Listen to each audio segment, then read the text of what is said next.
Hi, I'm someone the elusive Fangirl, and I'm finally back with Fugou Keiji Balance Unlimited. I've been waiting 2 days to be able to watch this video because the household's been very noisy recently. But oh my gosh, I'm so excited. I'll try to keep this as short as I can, but there are a few things I want to go over from last episode and previous episodes which might come up in this episode. One thing, we learnt 2 new Kanbei names last episode, which were Shigemoto and Sayori Kanbei. Sayori Kanbei was definitely murdered, but we haven't heard anything about Shigemoto, so I'm not sure whether or not he or she, I'm guessing it's a he, was murdered. I would also like confirmation whether or not they are Daisuke's parents. So hopefully we could learn maybe more about them, because where we left off at the end of last episode, Nakamoto had gone to join Daisuke out on the helicopter pad to say it's time to have that chat about the questions that Daisuke has for him. So I think we're going to bring up the past and find out what actually happened on this cold case. Meanwhile, Haru has been shown the old sign for the department, which was the Sayuri Murder Case Investigation Department, I believe, or division, by his boss. So hopefully he'll also learn information. I don't know if we'll have an episode where it's flashbacks and we get to switch between Daisuke and Haru asking questions to the respective person telling them the truth, or whether or not Haru will learn the same kind of things Daisuke will, as he's talking to someone completely different. I feel like they probably will learn the same things, but their questions might be quite different. I'm very interested to see how Haru will react to it all, because we didn't really get to see much of a reaction to seeing the Kanbei name again. So it would be great to see if he has the realisation, this is why Daisuke joined the division. Also, as well as being quite worried about Haru and him possibly getting to a point where he's suspended at some point during the season because he doesn't always agree with the methods that the police department wants to use, I feel like he could get into some more trouble, more than he already has been warned of, and he hasn't received his punishment, I don't think, yet, so that will be interesting to see as well, what punishment he does get landed with. However, I'm actually pretty concerned about Daisuke. I may or may not have mentioned it in the discussion at the end of last episode's reaction. I can't remember if it was even in my mind back then, but he seems to be getting set up. It might not be the case, but we first had the one where he was kidnapped and then put in a room with a bioweapon, and he just happened to be there because his grandma happened to be ill. So that was all these coincidences that led to him being in a situation where he would have died if Haru and his division hadn't found the key for the room. But then last episode, when after he'd hacked the car of the lady he brought in, when she was leaving the building, the car exploded whilst his bug was nearby. I don't think his bug will be detected, however, as Haru's old boss, the boss of the 1st Division, mentioned to Haru, they are already suspicious about the fact that Daisuke could bring her in for speeding for no obvious reason. So because at least some of the police are already a little bit suspicious of Daisuke's motives revolve around her, and maybe they'll catch on to the fact he might be interested in Mizuho Future Technologies, and because he was so determined to interrogate the lady, and the interrogation was solely given to him by the superintendent, and then his interrogation was unsuccessful. He couldn't get Hughes to hack into her laptop and to her files, and so he had nothing to hold her for, and she just was going to walk free, except from her car exploded. I am still of the belief that it was Mizuho Future Technologies. Whether or not it was someone in the police department had managed to tamper with her car, or whether or not it was a remote thing done by Mizuho Future Technologies, I'm not sure. I'm also wondering if, because there is involvement between the Kanbei and the Mizuho Future Technologies, whether or not it is some sort of mole or undercover Mizuho Future Technologies agent inside the Kanbei group, or if there is someone higher up in the Kanbei group who's fully aware and is actually dealing with Mizuho Future Technologies. I'm not sure. And maybe if that is the case, do they not like Daisuke? Do they want to be rid of him? Because I'm pretty sure that it was Mizuho Future Technologies that got rid of at least Sayori Kanbei. Whether or not Shigemaru left or disappeared, went missing, or was also killed but in other circumstances. Final thing I think I want to see if we get an answer to is whether or not Daisuke is trying to keep Haru out of this for his own good, for Haru's own good, because he's aware of the precarious nature of Haru's position right now, or if he just doesn't want him involved because it's his own business, so he should be the one to deal with it. Because obviously, at the moment, quite rightfully, he has trust issues with most of the people he meets, even from his own family. Hyusuke, who he, until last episode and when he was in the room and couldn't access some information, had been a constant ally and someone he could rely on to be able to get any information or hacking into anything. He really relied upon him for a lot of the way he works as a policeman, as a detective. So to have him failing on him when he most wants Hughes to be there for him and needs him the most is a huge blow. I think he needs to realise he might need Harry's help. I don't know. My mind's such a mess. I'm just really excited to get seeing this and see if we can find out more about the past and about this cold case and whether our boys can get informed and maybe a feel for how things are going to go on from now on, whether or not they will be working together or Daisuke's going to try and do it on his own and Harry's going to be determined to try and help him somehow after hearing the case. I'm not sure. Anyway, I think we should just get to it. Oh, is that First Division boss? Oh, cool. Straight into the past. So were they in the same division back then? Is this the case? That is a lot of blood. It is. Okay, it is. Oh my god. I do like how we're using the narrow dimensions or the letterboxing to show that it's the past, it's a flashback. I think that's good. I also like they use this in Mob Psycho to show it was still in Minori's mind rather than being in the real world. I enjoy it when media use things like the dimensions in a smart way or to represent something without having to say it. I mean, it was pretty obvious anyway because we know the characters in this flashback, but even without that we'd know something was up just because it's in a different dimension. But it's cool to see that all three of them were involved in this case.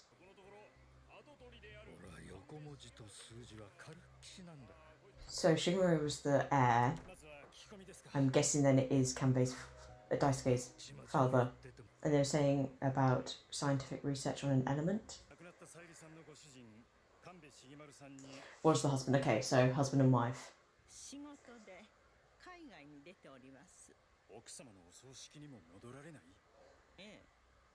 Interesting.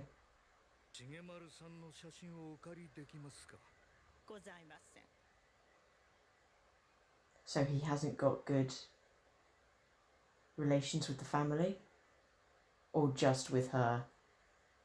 And also Sayuri, at least for the last few months. Oh, he's going to do some investigating. I like this music. Yeah, that's not right.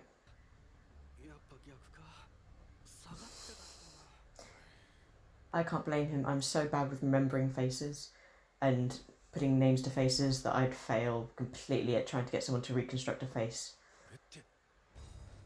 Photo album. Got the family album. True, but he's just wanted to do the case. So this is another example of him going beyond protocol to help with the case. Okay.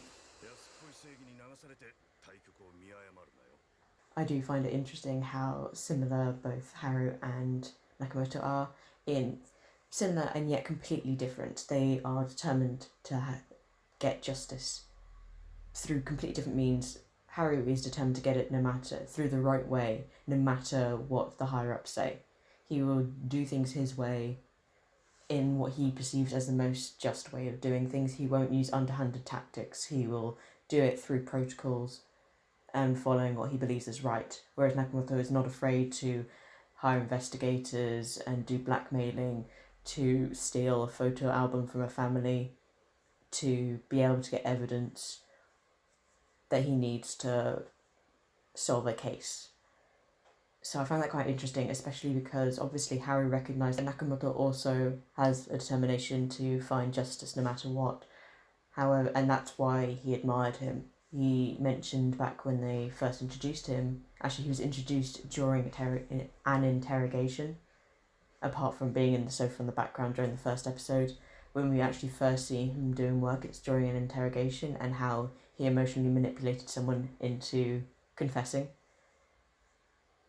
which is interesting. I don't know if that's kind of foreshadowing to what might happen in the future because of him, or if it was just a hint that this guy is good at getting what he needs and he'll do whatever it is to get there. So I would not be surprised if last episode we saw a tiny clash, but I wouldn't be surprised if Nakamoto and Haru end up butting heads again, just because even though they're very similar in wanting justice, they both believe completely different things about obtaining it. Oof, I can feel the heat. I've now associated the sound of cicadas with just oppressive heat.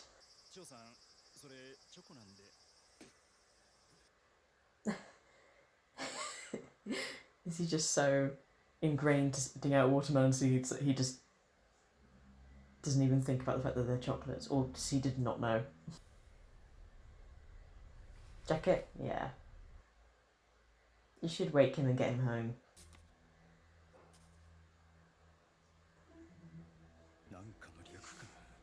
It was one of the symbols. Yes, it was one of the symbols on that paper. It's the element. Oh, the material, sorry.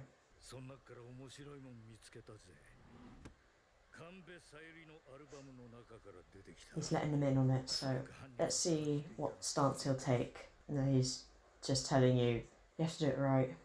Because if you get it wrong, you can put so much work in and gather up so much evidence, but it can be called off if you didn't obtain it through right means.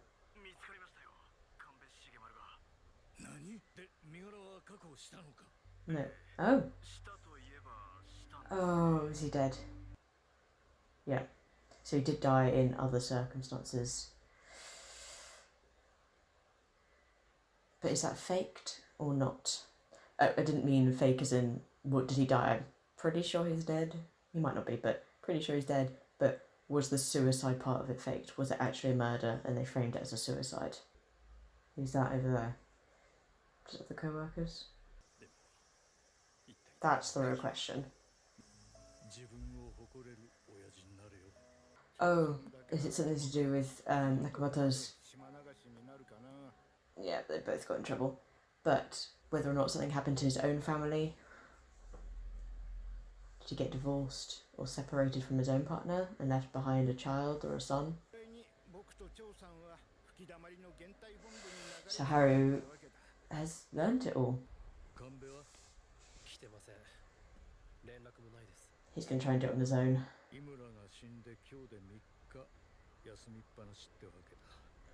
Don't try and tie him into it. Oh, I didn't realise Haru was still actually there. I assumed that he was saying that so that Haru could excuse himself whilst they had a chat before coming back. Yeah, everyone's now trying to tell him.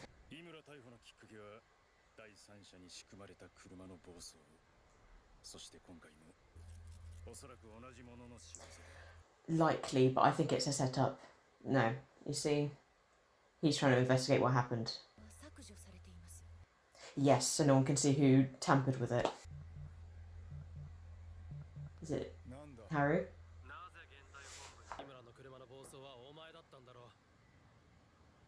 Not the explosion though. Oh, let's go see him, please. Please. Yes. Yes. Oh my god, yes! Open last minute. Nope, straight through. Oh, the front is smashed up. I love Haru. Oh my god, really? Sniper drones? It's to call him off. It's Haru. Don't throw his tantrum. But you have to go back to the division.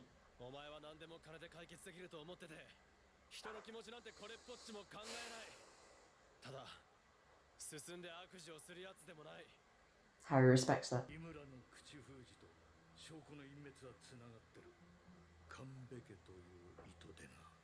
Shibashikimaru? Or not?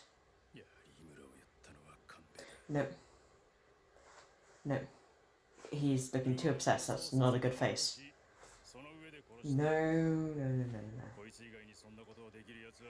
No, that's what it's meant to look like. Yes, Hoshino. Yes, please, doubt it. Oh, don't blow up him as well. I didn't like that ringing when he closed the door. Get out. Oh, God, they're just getting rid of anyone connected with the case.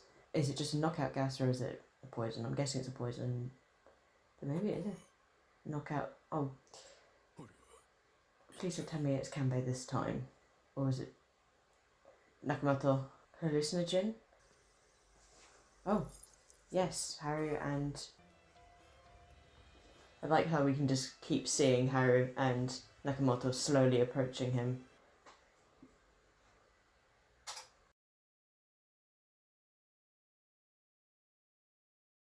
So it's been almost a week since I was recording episode 7 and I got interrupted a minute and a half from the end.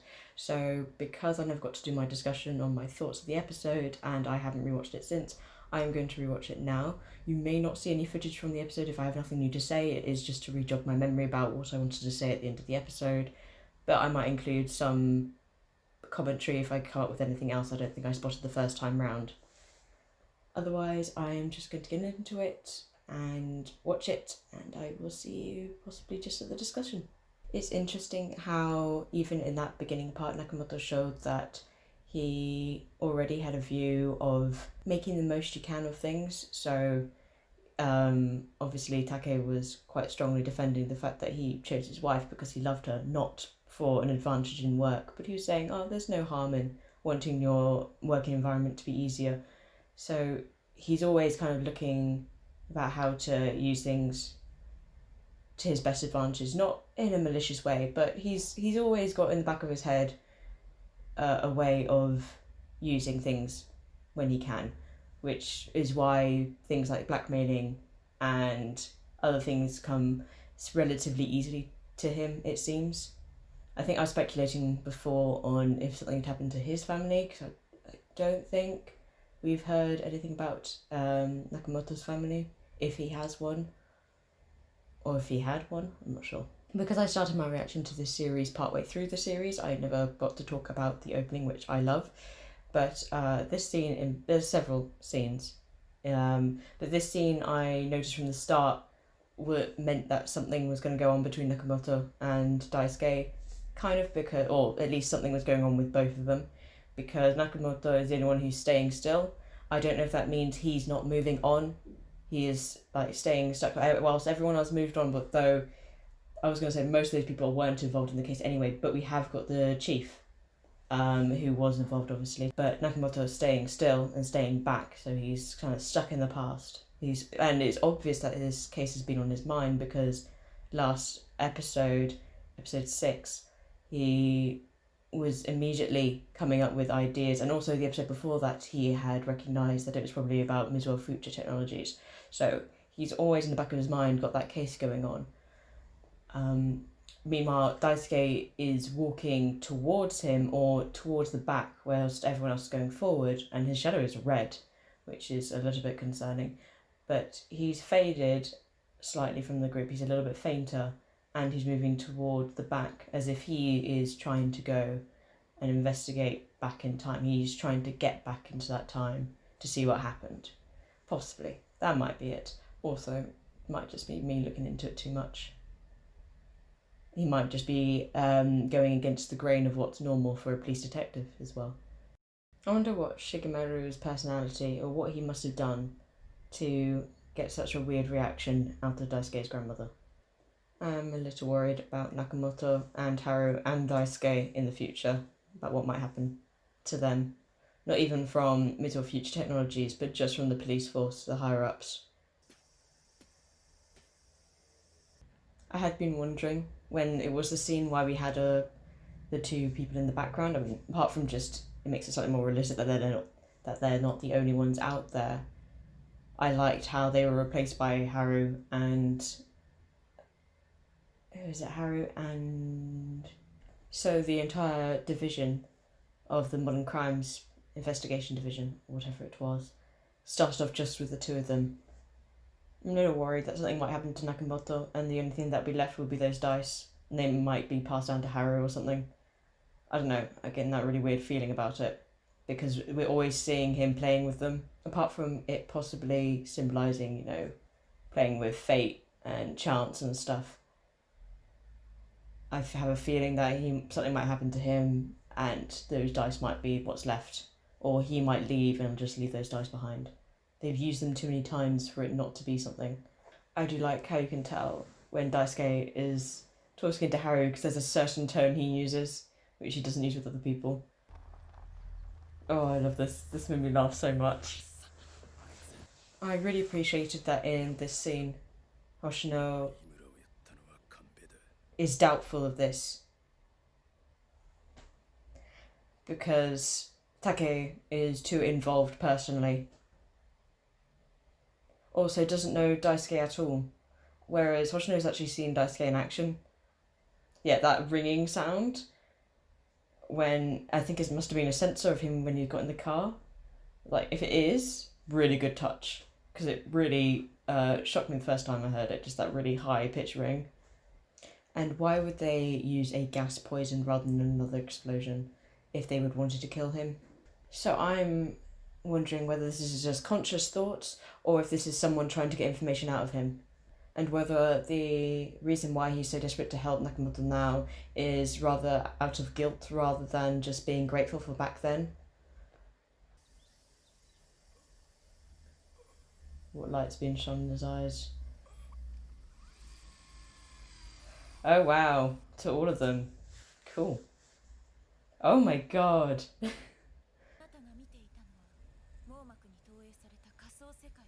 Wow. Look at Daisuke, yeah.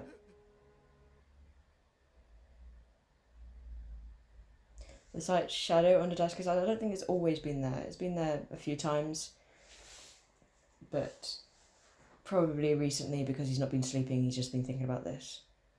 Because we've had it with Haru before, when he had huge bags when he was working the case in episode 2. So I'm looking forward to them having a chat at last, because they have only just got to the point where they're starting to talk about what's going on, but they haven't actually discussed, unless it's been off screen, they haven't had a proper discussion about what they're going to do. And Haru's going to want to be involved. He is not going to want to be left out of this.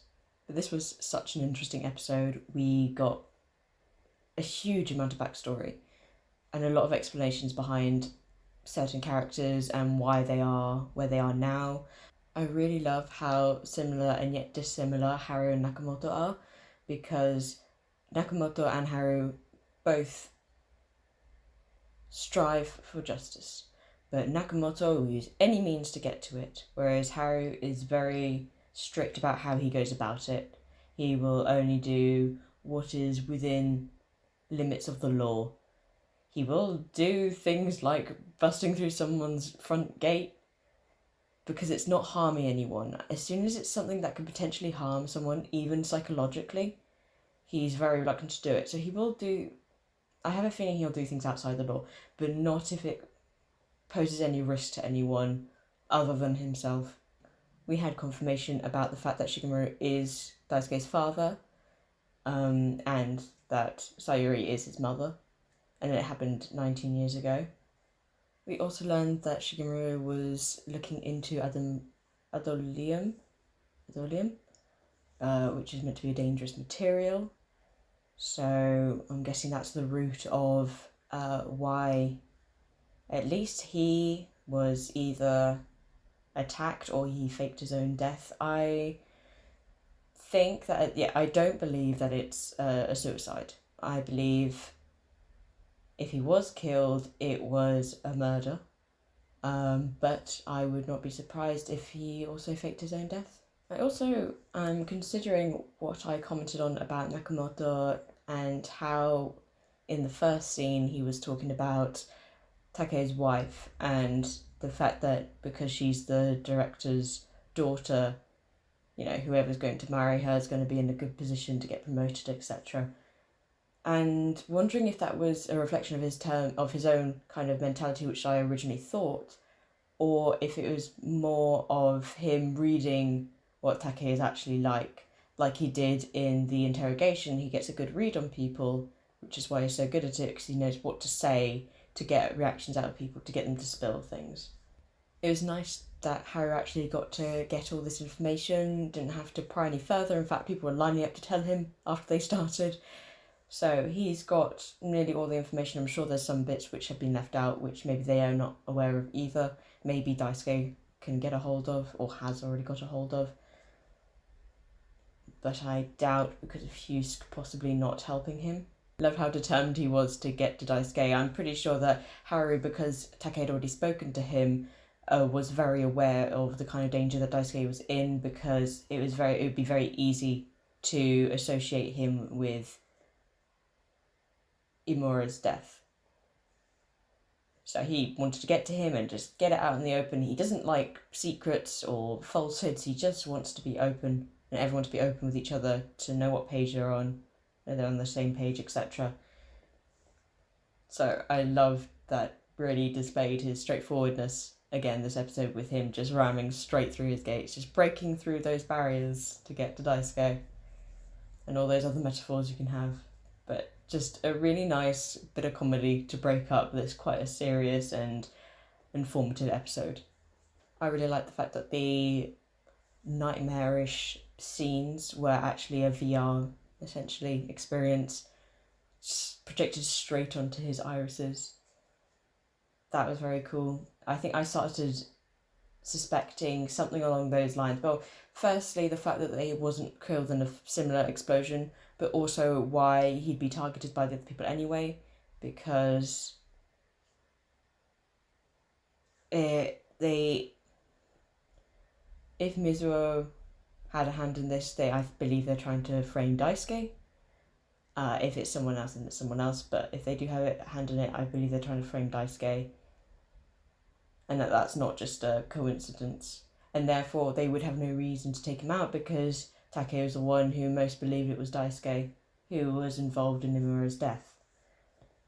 So it would have to be someone who wanted to have Take stopped or questioned. But I hadn't considered a VR thing. I just assumed he was on some hallucinogen and they were interrogating him and they were saying things to make him imagine these scenes or having sounds. I wasn't actually expecting it to be a full experience, but it was very clever. I mentioned how the dice are worrying me. We've seen them a couple of times during this episode. I'm not sure if we saw them during the first few episodes, if we ever saw him fiddling with them. I don't know whether they will be just some sort of memento from someone who we will find out about later. For me, my gut instinct is that he will disappear or go away at some point and the dice will be left behind. It'll be something that sets kind of alarms off in anyone who's seen him with them. It would set alarms off in their minds. Or if it will just be a reminder of him, like a memento. I'm a little bit worried about that. I feel like not everyone can come out of this unscathed. I feel like Nakamoto might not come out of this unscathed. Possibly. I think Daisuke and Haru will also be in trouble, but I feel like they'll come through, but Nakamoto might not. Or Take or the chief. Someone's not going to come out of this unscathed or with their job. That's the other thing. Nakamoto might just lose his job. But if it meant that he can have this case solved, I think he'd be okay. Not okay, but I think he'd be still happier that he's got this case solved than he would have been not ever solving this case and carrying on with his job. Otherwise, this was a great episode. Sad I had to wait so long to get that last minute and a half of the story. And I'm sorry this upload obviously took so long to come. But I will be doing a double upload. So I'm going to go on to watching the next episode. Hopefully we can have Daisuke and Haru talking. That would be great. And maybe we can move on to solving this case here and now and actually start investigating. But I think I'll leave it at that, and I will see you in the next episode. Bye bye.